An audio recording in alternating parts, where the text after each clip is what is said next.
Last time జనవరి 29th 30th రోజు మనం ఇచ్చిన అనాలిసిస్ మార్కెట్లో ఒక పెద్ద సంచలనమే అయ్యింది. మీ అందరికీ తెలిసి ఉండొచ్చు. ఆ రోజు మనం ఇచ్చిన అనాలిసిస్ చాలా మందికి చాలా హెల్ప్ చేసింది. ఎందుకంటే గోల్డ్, సిల్వర్ నుంచి ఎగ్జిట్ అవ్వాలని చెప్పి మన ఇన్వెస్టర్స్కి, ఫాలోవర్స్కి మనం చెప్పడం జరిగింది. ఆ తర్వాత ఒకే వీక్లో మీకు సిల్వర్లో దాదాపు 50%, గోల్డ్లో 30% వరకు కరెక్షన్ అయితే మీరు చూశారు. చాలామందికి కొన్ని కోట్ల రూపాయల వరకు డబ్బులైతే సేవ్ అయ్యాయి. అయితే ఇంత పర్ఫెక్ట్ అనాలిసిస్ ఇవ్వడానికి నాకు ఎంత టైం పట్టింది, ఎంత కాస్ట్ అయ్యింది అని మీరు తెలుసుకోవాలనుకుంటున్నారా? ఎంత కాస్ట్ అయ్యింది, లేకపోతే ఎంత ఎక్స్పీరియన్స్ హెల్ప్ చేసిందో కూడా మీరు తెలుసుకోవాలి. నేను గత 15 సంవత్సరాలు పైననే stock market, international commodities, forex మార్కెట్ని స్టడీ వస్తూ వచ్చాను. రీసెంట్ టైమ్స్లో నేను చాలా అనాలిసిస్ అయితే ఇవ్వడం జరిగింది. అవన్నీ కూడా సక్సెస్ అయ్యాయి. అయితే ఇది చాలా వరకు ఒక బెస్ట్ సక్సెస్ఫుల్ అనాలిసిస్ నేనైతే అనుకుంటా. ఎందుకంటే మీరు ఆ రోజు కానీ, అంతకు ముందు కానీ, ఇంకా ఏ అనలిస్ట్ కానీ, ఏ ఇన్వెస్ట్మెంట్ బ్యాంక్, ఏ రీసెర్చ్ రిపోర్ట్ కూడా నేనైతే ఏదైతే అనాలిసిస్ ఇచ్చానో అది ఎవరు కూడా చెప్పలేదు. ఇది నాకు చాలా చాలా proud moment and most achievable thing అనమాట. అయితే చాలామందికి అనాలిసిస్ లేదంటే అనలిస్టుల పట్ల సరైన అవగాహన లేదంటే మంచి అభిప్రాయం ఉండదు. సో దానికి సమాధానంగానే ఈ వీడియో నేను చేస్తూ ఉన్నాను. ఇక్కడ నేను 15 సంవత్సరాల వరకు చాలా విషయాల్లో కాంప్రమైజ్ అయ్యి కార్పొరేట్ జాబ్ని పక్కన పెట్టి ఈవెన్ అగ్రెసివ్గా ఏదైనా బిజినెస్ ఈవెన్ చేయకుండా కేవలం అనాలిసిస్ మీద నా యొక్క స్టడీని, రీసెర్చ్ని చూస్తూ వచ్చాను. ఇక్కడ ఒక కార్పొరేట్ కంపెనీలో నేను ఒకవేళ జాబ్ చేస్తే నాకు దాదాపు ₹1,00,00,000 పైననే శాలరీ వస్తుంది. అది కాకుండా శాలరీ పక్కన పెట్టి నేను నా ఓన్ అమౌంట్ ఇన్వెస్ట్మెంట్ చేస్తూ, నా బిజినెస్ని కంటిన్యూ చేస్తూ, నా రీసెర్చ్ని కంటిన్యూ చేస్తూ, హైదరాబాద్ లాంటి సిటీలో మెయింటెనెన్స్ చేస్తూ కొన్ని సంవత్సరాల వరకు వర్క్ చేస్తూ వచ్చాను. అంటే దాదాపు నా జీవితంలో ఒక ₹10 కోట్ల వరకు నేను త్యాగం చేశాను, లేదంటే వదులుకున్నాను.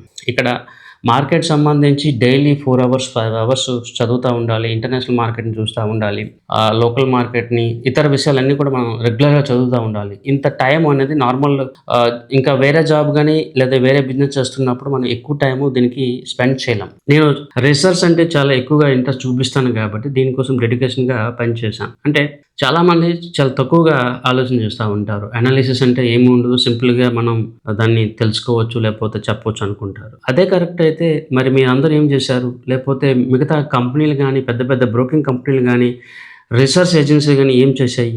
అది మనం అర్థం చేసుకోవాలి. నేను మళ్ళీ చెప్తా ఉన్నాను, ఈ రీసెర్చ్ రిపోర్ట్ ఇవ్వడానికి నేను దాదాపు 10 సంవత్సరాల హార్డ్ వర్క్, ₹10 కోట్ల వాల్యుబుల్ ఇన్కమ్ సోర్సెస్ని ఇవన్నీ వదులుకొని ఈరోజు ఈ మార్కెట్లో నేను ఉన్నాను కాబట్టి ఇంత సక్సెస్ఫుల్ అనాలిసిస్ అయితే నాకైతే వచ్చింది. ఈ అనాలిసిస్ ఇవ్వడం వల్ల నాకు ఎటువంటి డైరెక్ట్ బెనిఫిట్ ఉండకపోవచ్చు, కానీ డెఫినెట్లీ నా బ్రాండ్ వాల్యూ, నా యొక్క వాల్యూ అనేది మార్కెట్కి తెలుస్తూ ఉంటుంది. డెఫినెట్లీ అది ఏదో రోజు నాకు ఉపయోగకరంగానే ఉంటుంది. అయితే నేను కస్టమర్స్కి, ఫాలోవర్స్కి మరొకసారి చెప్తా ఉన్నాను, చాలా మందిలో నేను చూస్తూ ఉన్నాను, అడ్వైజర్ ఫీజెస్ ఇవ్వడానికి చాలా కాల్కులేషన్ చేస్తూ ఉంటారు. ఇంత సక్సెస్ఫుల్ అనాలిసిస్ మీకు బయట ఎక్కడ దొరుకుతుందో చెప్పండి. ఇదే అనాలిసిస్ మీరు కావాలంటే కొన్ని కోట్ల రూపాయలు ఇచ్చినా కూడా బయట చెప్పడు కూడా. మరోవైపు మీరు జాబు, బిజినెస్ అన్నీ వదులుకొని కేవలం రీసెర్చ్ కోసం 10 సంవత్సరాలు కూర్చుంటారా? అట్లీస్ట్ ఇన్కమ్ పక్కన పెట్టండి. అట్లీస్ట్ మా హైదరాబాద్ లాంటి సిటీలో మెయింటెనెన్స్ కాస్ట్ ఎంత ఉంటుందో ఒక పర్సన్కి, అవన్నీ మనం సాక్రిఫైస్ చేశాం కాబట్టి ఈరోజు ఇంత పెద్ద సక్సెస్ అయితే వచ్చింది. మరోవైపు నేను మళ్ళీ చెప్తా ఉన్నాను, అడ్వైజర్స్కి ఫీజెస్ ఇవ్వడానికి కాల్కులేట్ చేయొద్దు. చాలామంది ఏమనుకుంటారంటే అడ్వైజర్స్కి మనం ఎందుకు ఫీజెస్ ఇవ్వాలని చెప్పి చీప్గా ఆలోచన చేస్తూ ఉంటారు. అడ్వైజర్ అనేవాడు లేకపోతే ఇంత పెద్ద అనాలిసిస్ కానీ ఇలాంటి అనాలిసిస్ మీకు రాదు కదా. అడ్వైజర్స్ ఉండాలి, అడ్వైజర్స్కి ఫీజెస్ ఉండాలి, వాళ్ళు సస్టైన్ అవ్వాలి. ఇది నా గురించి కాదు, ప్రతి ఒక్క అడ్వైజర్ గురించి, ప్రతి ఒక్క అనలిస్ట్ గురించి నేను మాట్లాడుతూ ఉన్నాను. ఏదో టైం పాస్ చేస్తే అనాలిసిస్ రిపోర్ట్స్ మనకు రావు. అనాలిసిస్ రావాలి అంటే దీని గురించి, మార్కెట్లో స్టడీ చేస్తూ ఉండాలి, మార్కెట్ని ఎప్పటికప్పుడు గమనిస్తూ ఉండాలి. ఇవన్నీ ఫుల్ టైం జాబ్, బిజినెస్ చేసామనుకోండి, దీంట్లో మనం సక్సెస్ కాలేం. సో ఇంత సాక్రిఫైస్ చేస్తాం కాబట్టి అనలిస్ట్కి వేరేగా రెస్పెక్ట్ అయితే ఇవ్వడం తప్పులేదు.